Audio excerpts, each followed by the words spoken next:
When my HOA told me I couldn't fly the American flag, I didn't just fight back. I exposed their corruption, took down the entire board, and changed my neighborhood forever. Pause. They thought a fine would scare me. Instead, it sparked a revolution. The sun had just begun to rise over Oak Ridge Estates, a tidy neighborhood nestled on the outskirts of a small American town, where flags fluttered, dogs barked at joggers, and picket fences were more than a stereotype, they were regulation. I was sipping coffee on my porch when I noticed the envelope. It was perfectly centered on the top step, not stuck in the mailbox or slid under the door. Someone had placed it there deliberately. I picked it up slowly, already sensing the bad news inside. The envelope bore the seal of our Homeowners Association, HOA in all its tyrannical glory. Bold black ink spelled out, urgent, action required, across the front. I tore it open and read, "Dear Mr. Nolan, it has come to our attention that you are currently flying an American flag outside your property, attached to a pole structure on your porch. According to Oak Ridge HOA Regulation 5.3.2, any display of symbols, flags, or signs not pre-approved by the board constitutes a violation of community aesthetic standards.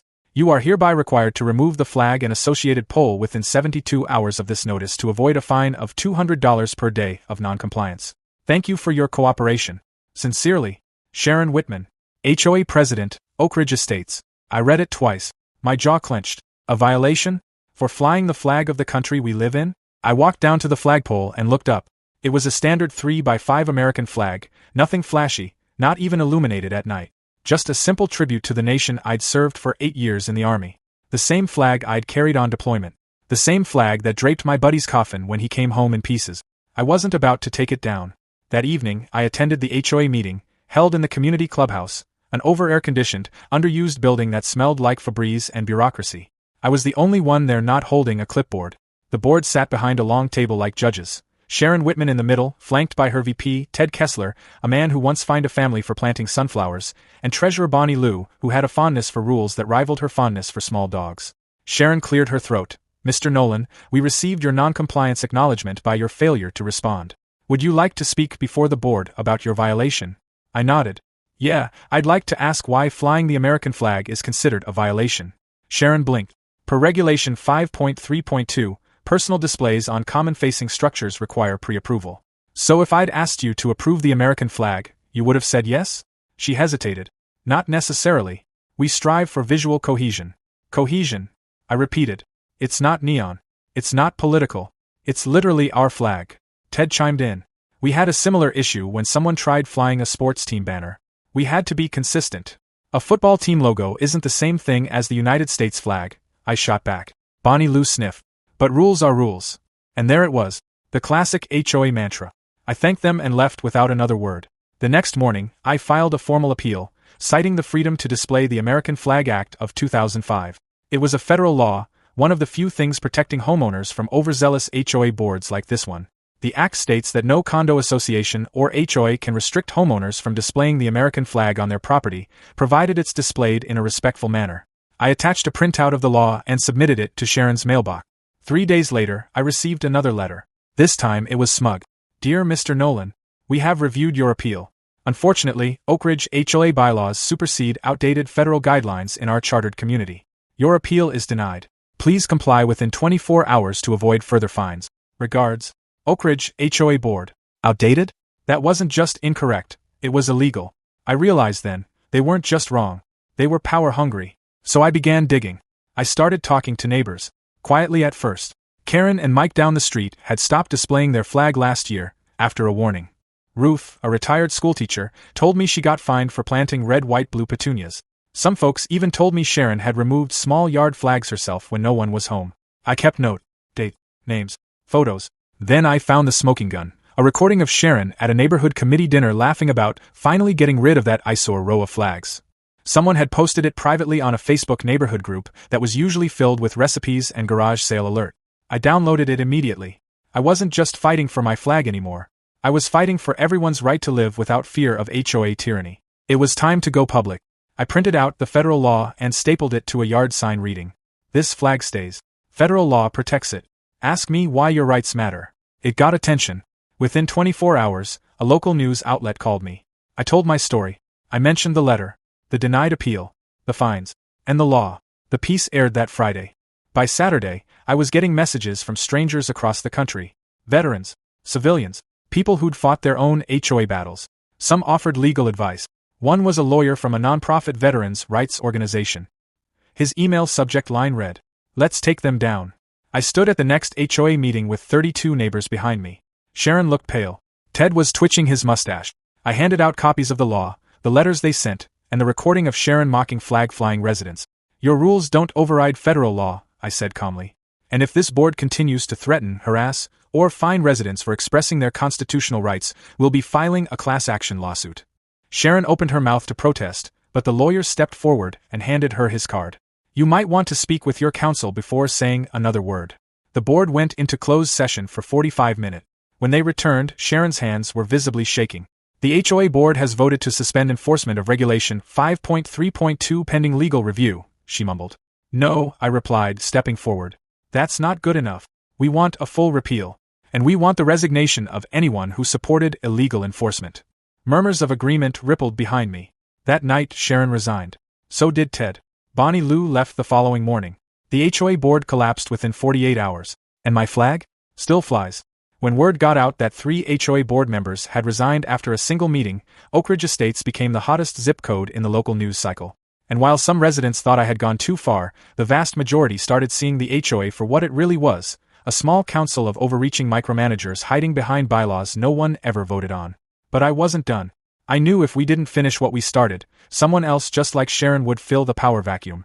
So I took the advice of that nonprofit attorney and filed a petition to temporarily dissolve the board until a new election could be held with transparent rules, open nominations, and term limits, all things our current HOA bylaws conveniently ignored. The moment I filed that petition with 51% of homeowners' signatures, the gloves came off. It started with anonymous complaint. First, I got a notice from code enforcement. Someone reported I was running a business out of my garage. Spoiler, I wasn't. Then came a tip to the zoning board about unlicensed construction on my property. My neighbor Maria found a bag of garbage dumped on her lawn with a sticky note that read, "Traitor." I installed more cameras. So did she. The more we uncovered, the uglier it got. Sharon, even after resigning, was still pulling strings from behind the scenes, trying to install a puppet board of her loyal friends to regain control. And it was working. The interim president, named during the emergency HOA meeting? Her tennis partner, Carol, who lived 2 blocks away and had never attended a single HOA meeting in 10 years. Carol quickly issued a memo reversing the suspension of Regulation 5.3.2, claiming the board still had discretionary powers during transitions. The message was clear. They weren't going down without a fight. I decided to take things national. I called the lawyer who'd offered to help from the veteran nonprofit. His name was Mark Renshaw, and he was ex-Navy JAG, smart as hell, and had a long history of suing overreaching HOAs across the country. When I explained the escalation, he agreed to take the case on pro bono, especially once he saw the scope of the civil rights violations involved. "This is bigger than just a flag," he told me over the phone. "This is about silencing people with fear, fines, and fake authority." We held a town hall in the community clubhouse, this time filled with over 100 residents. Mark laid out the case against the HOA in plain language. He also outlined how we'd seek damages, removal of fraudulent fines, and full audit of the HOA's finances over the past 5 years. That last part hit hard, because nobody had ever audited the HOA, and we were about to find out why. Bonnie Lou may have resigned, but before she did, she left a paper trail. One of the residents, Eli, a quiet accountant who never spoke more than 5 words to anyone, offered to go through the last few years of HOA meeting minutes, budgets, and expense reports. What he found made everyone's jaw drop. There were thousands of dollars in charges listed as administrative overhead going to a company called Whitman Residential Services, a shell company Sharon had set up under her cousin's name. In other words, she was funneling HOA dues into her own pockets, masked as third-party maintenance and management services. Even worse, the so-called fines levied over flag violations, yard signs, fence heights, and other infractions? Not only were they illegally enforced, but most of the money was never deposited into the HOA's official bank account. Eli cross-checked the deposit. They were off by over $40,000. That was the final straw. We filed formal complaints with the County Attorney General's office, the Department of Housing, and even contacted the local FBI field office, since mail fraud and embezzlement were both now in play. At the same time, we launched a neighborhood-wide campaign, Take Back Oak Ridge. We created flyers, hosted porch meetings, put up banners on mailboxes, and held Q&A sessions with every homeowner willing to listen. We weren't just fighting a corrupt HOA, we were rewriting the rules. Literally. I drafted a proposed new HOA charter, reviewed by Mark and another civil rights attorney he'd looped in. The new charter included A full repeal of Regulation 5.3.2. A requirement for annual, independent financial audit. Term limits for board members, max 2 terms. Transparent voting procedures. An HOA oversight committee composed of residents, not board members. Explicit protection of federal rights, including flag display. We put it to a vote. The turnout was the largest in HOA history. And we won. On the day the new charter passed, I took down the yard sign in front of my house and replaced it with a fresh American flag, brighter and bigger than the first one. This time, neighbors up and down the street followed suit. The next morning, flags flew from 41 homes. Oak Ridge Estates looked like the 4th of July. That afternoon, I received a call from a local news anchor who wanted to do a live segment.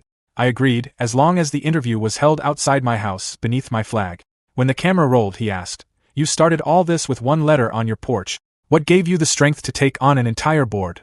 I looked up at the flag waving in the breeze. "I fought under that flag overseas," I said. "I wasn't about to let it get banned here in my own front yard." But we weren't done yet. 2 days after the interview aired, a federal investigator showed up with a subpoena. Sharon Whitman was officially under investigation for wire fraud, mail fraud, and conspiracy to defraud homeowners. She was arrested the following week. Ted Kessler was also caught up in the audit. He had signed off on most of the budgets and was found to have benefited from consulting fees during his term. Bonnie Lou, under pressure, turned state witness to avoid prosecution. Oak Ridge went from a quiet HOA community to a national headline in less than 3 months. And it all started with a single flag. It was the first board meeting under the new charter. No more polished podiums, no smug smiles behind long tables, and no rigid gatekeeping. This time, we met in the local park, under open skies with lawn chairs and lemonade. I looked around and barely recognized the group. Neighbors I'd only waved to for years now spoke freely. Kids played nearby.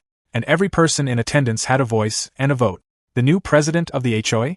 Not a tennis partner or someone installed in secret, but Ruth Delgado, the retired schoolteacher who'd been fined for planting patriotic petunias. She was calm, smart, and determined to never let power become a weapon again. Her first words as president were simple. "This HOA belongs to the people who live here, not to those who want to control them." And with that, the old Oak Ridge Estates was officially gone. Over the next few weeks, everything changed. The new board threw out over 60 standing violations issued under Sharon's rule. Flag regulations? Gone. Restrictions on wind chimes, garden gnomes, yard colors? Gone, gone, gone. Residents who'd once feared speaking up now volunteered for the oversight committee. We created a community newsletter, a quarterly potluck calendar, and even a dog park fund, all decided through transparent vote. The mood shifted fast. People smiled more. Doors were left open. Strangers became friends. And me? I didn't run for office. I didn't want a title. I just wanted my neighborhood back. And I got it. Sharon's trial began quietly, but it didn't stay that way for long. She tried to argue that the board had always followed protocol. But under cross-examination, the fake invoices, personal kickbacks, and emails about silencing flag waivers destroyed whatever defense she had left. The jury took less than 2 hours to convict her. She was sentenced to 2 years in federal prison for fraud, plus restitution. She'd be paying back the money she stole to every homeowner she'd wronged. Ted cut a plea deal, paid a hefty fine, and was barred from participating in any homeowners association for 10 years. As for Bonnie Lou, she moved out of Oak Ridge entirely. The board they'd once ruled like a miniature government was gone for good. That same year, on Veterans Day, Oak Ridge Estates held its first ever community celebration in honor of service members. They asked me to give a short speech. I stood up in front of neighbors turned friends, under a row of flags lining the park fence. "I didn't set out to be a rebel," I began. "I just wanted to fly the flag that meant something to me. But sometimes, doing the right thing means doing the hard thing. Sometimes, standing up for your rights means standing alone, at least at first." I paused and looked out at the crowd. At Ruth. At Eli. At Maria. At the dozens of flags waving behind them. "But here's the thing," I continued, "when you do stand up, you find out you're not really alone at all. You find people who believe in truth, in fairness, in community." There wasn't a dry eye in sight. Later that evening, I sat on my porch again, just like I had months earlier when the first letter appeared. Only this time, I didn't find a threat in an envelope. I found a thank you card. Handwritten, no return address, no signature. Just a simple message. "Thank you for reminding us what the flag really stands for." And that was enough. Months passed. Then a year. Oak Ridge Estates became an example across the state, proof that an HOA didn't have to be feared to function. Other neighborhoods reached out for guidance. I helped a few get started, passed along templates, gave a few interviews. I even got invited to speak at a housing rights conference in D.C. Mark Renshaw introduced me. Funny how it all started with that flagpole. Now, when I walk my street, I see flags flying from porches, windows, and garden bed. No one asks for permission. No one fears a fine. No one worries if the color of their door or the height of their grass will trigger a notice. And every now and then, a new neighbor will ask, "What's the story behind the flags on this street?" And someone will always smile and say, "Oh, you'll want to talk to Nolan about that."